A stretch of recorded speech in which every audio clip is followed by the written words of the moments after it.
Khotbah di atas bukit. Berbahagialah kamu jika karena aku kamu dicela. Matius 5 ayat 11.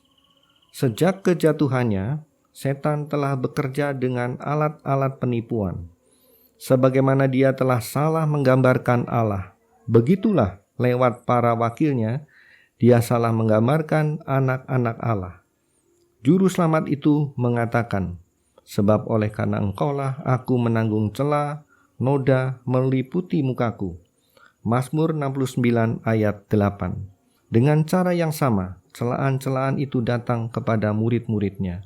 Tidak pernah ada orang yang berjalan di antara manusia yang difitnah lebih kejam daripada anak manusia itu. Dia diejek dan diolok karena penurutannya yang teguh kepada prinsip-prinsip hukum Allah yang suci. Mereka membencinya tanpa sebab. Namun ia berdiri tenang di hadapan musuh-musuhnya, menyatakan bahwa celaan adalah bagian dari warisan Kristen. Menasehati para pengikutnya bagaimana menghadapi kedengkian, meminta mereka jangan lemah di dalam penganiayaan. Walaupun fitnah dapat menurunkan reputasi, ia tak dapat menodai tabiat. Ia berada dalam pemeliharaan Allah.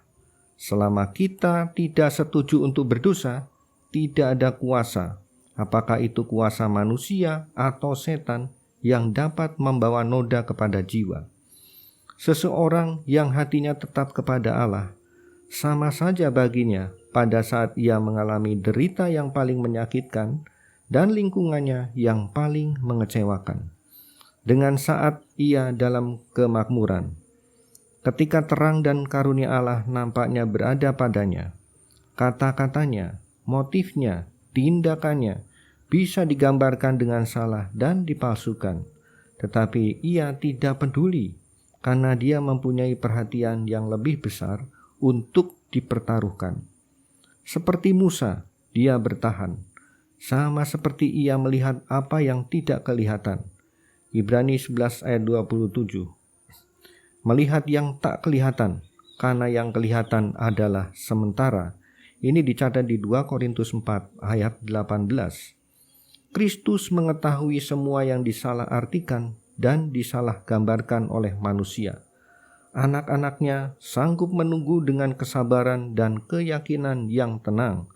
Betapa dihina dan dianggap rendah pun mereka itu, karena tidak ada rahasia yang tidak akan dinyatakan, dan mereka yang menghormati Allah akan dihormati olehnya di hadapan manusia dan malaikat-malaikat. Jika karena aku kamu dicela dan dianiaya, kata Yesus, berbahagialah kamu. Dan dia tunjukkan kepada para pendengarnya, para nabi yang telah berbicara dalam nama Tuhan, sebagai teladan penderitaan dan kesabaran. Yakobus 5 ayat yang ke-10. Habel, orang Kristen pertama dan anak-anak Adam, mati syahid. Henok berjalan dengan Allah dan dunia tidak mengenalnya.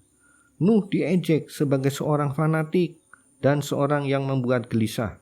Ada pula yang diejek dan didera, bahkan yang dibelenggu dan dipenjarakan.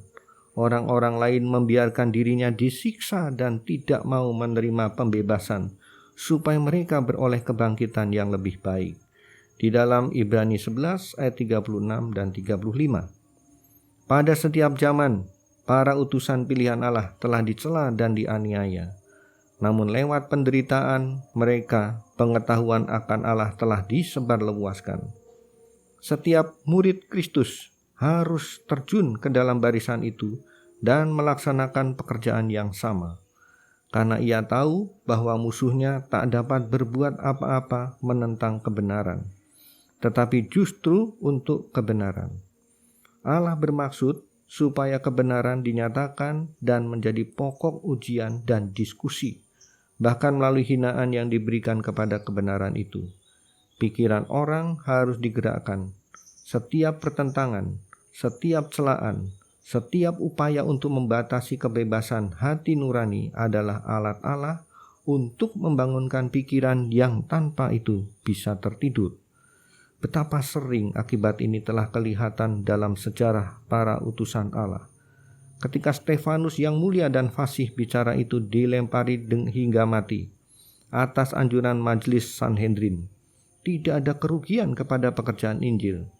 Terang surga yang memuliakan wajahnya, belas kasihan ilahi yang disebutkan dalam doanya pada waktu mau meninggal adalah bagaikan sebuah panah keyakinan yang tajam kepada anggota Sanhedrin fanatik yang siap siaga itu. Dan Saul, Farisi penganiaya itu, menjadi alat terpilih pembawa nama Kristus di hadapan orang-orang bukan Yahudi dan raja-raja dan Bani Israel. Dan lama sesudah itu, Paulus yang lanjut usia itu menulis dari penjara Roma. Ada orang yang memberitakan Kristus karena dengki dan perselisihan, dengan maksud yang tidak ikhlas disangkanya. Dengan demikian mereka memperberat bebanku. Tetapi tidak mengapa, sebab bagaimanapun juga Kristus diberitakan baik dengan maksud palsu maupun dengan jujur. Filipi 1 ayat 15-18. Dengan dipenjarakannya Paulus, Injil disebarluaskan dan jiwa-jiwa ditarik kepada Kristus di istana kaisar sendiri. Oleh upaya setan untuk membinasakannya, benih firman Allah yang tidak fana, yang hidup dan yang kekal, 1 Petrus 1 ayat 23, ditaburkan di dalam hati manusia lewat celaan dan penganiayaan. Kepada anak-anaknya nama Kristus dibesarkan dan jiwa-jiwa diselamatkan. Besarlah di surga upah orang-orang yang menyaksikan Kristus melalui penganiayaan dan celaan. Sementara manusia mencari harta duniawi, Yesus menunjukkan upah surga kepada mereka. Tetapi Dia tidak menempatkan itu semua dalam kehidupan mendatang. Itu dimulai dari dunia ini. Pada zaman dulu kala, Tuhan menampakkan diri kepada Abraham dan berkata, "Akulah perisaimu, upahmu akan sangat besar." Kejadian 15 ayat 1. Inilah upah semua orang yang mengikut Kristus, Yahweh, Immanuel. Di dalam Dialah tersembunyi segala harta hikmat dan pengetahuan. Dalam Dialah berdiam secara jasmania seluruh kepenuhan kealahan. Kolose 2 ayat 3 dan 9. Supaya simpati kepadanya, supaya mengenalnya, supaya memilikinya, apabila hati semakin dibukakan untuk menerima sifat-sifatnya, untuk mengetahui kasih dan kuasanya, untuk memperoleh kekayaan Kristus yang tak terselidiki itu, untuk lebih memahami betapa lebarnya dan panjangnya dan tingginya dan dalamnya kasih Kristus, dan dapat mengenal kasih itu sekalipun itu melampaui segala pengetahuan. Aku berdoa supaya kamu dipenuhi di dalam seluruh kepenuhan Allah. Efesus 3 ayat 18 dan 19. Inilah yang menjadi bagian hamba-hamba Tuhan dan kebenaran yang mereka terima daripadaku. Demikianlah firman Tuhan. Yesaya 54 ayat 17. Sukacita inilah yang memenuhi hati Paulus dan Silas ketika mereka berdoa dan menyanyi memuji Allah pada waktu tengah malam di penjara Filipi. Kristus di samping mereka dalam penjara, dan cahaya kehadirannya menyinari kegelapan dengan kemuliaan istana surga. Dari Roma, Paulus menulis, tanpa menghiraukan belenggu apabila dia melihat tersebarnya Injil itu. Tentang hal itu aku bersukacita, dan aku akan tetap bersukacita. Filipi 1 ayat yang ke-18. Dan kata-kata Kristus sendiri di atas menggema kembali dalam pekabaran Paulus kepada gereja Filipi. Di tengah-tengah penganiayaan mereka, bersukacitalah senantiasa dalam Tuhan. Sekali lagi kukatakan, bersukacitalah. Filipi 4 ayat yang keempat.